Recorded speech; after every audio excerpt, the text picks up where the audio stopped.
24-летняя Елизавета еще несколько лет назад должна была получить положенное жилье. Девушка-сирота. По неизвестным причинам ее не оказалось в списке нуждающихся. 2 года Елизавета доказывала, что имеет полное право на квартиру.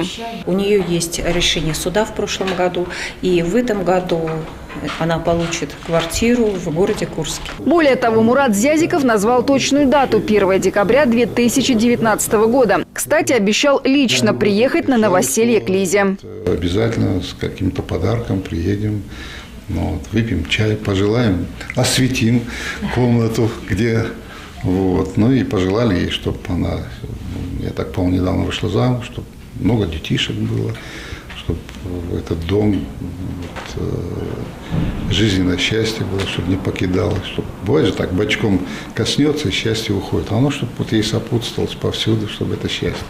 Видимо, скоро счастье придет в дома курян, проживающих по улицам Хомутовская, Любашская, Дмитриевская. Уже несколько лет жители обращаются в разные инстанции с просьбой сделать дороги и тротуар.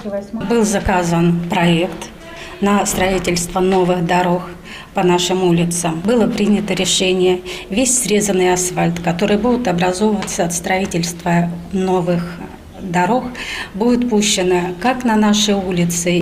Виталий живет недалеко от Триумфальной арки. Говорит, что в дожди невозможно пройти к остановке в районе картодрома. Там нет ливневой канализации, вода скапливается едва не до пояса. Прохожим приходится ютиться в разных местах, ожидая транспорт. К ноябрю обещали проблему устранить.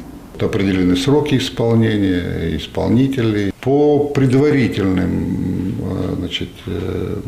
таким данным мы знаем, что эти вопросы будут решены. А по предыдущим материалам, итогам рассмотрения, у нас таких чтобы зависших, неисполненных поручений, таких глобальных, этого нет.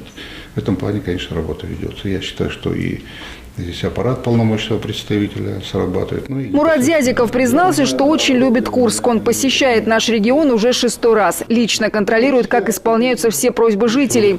В следующий раз высокий гость обещал приехать со своими книгами. Заместитель полномочного представителя президента в ЦФО еще и доктор философских наук, историк, автор научных изданий. В своих работах он исследует значение русского языка в современном мире и считает, что каждый россиянин должен писать и говорить без ошибок. Чем грамотнее будет народ, тем меньше будет беготни по инстанциям в поисках правильных решений, уверен Зязиков. Екатерина Худякова, Антон Латышев, телеканал «Сеим».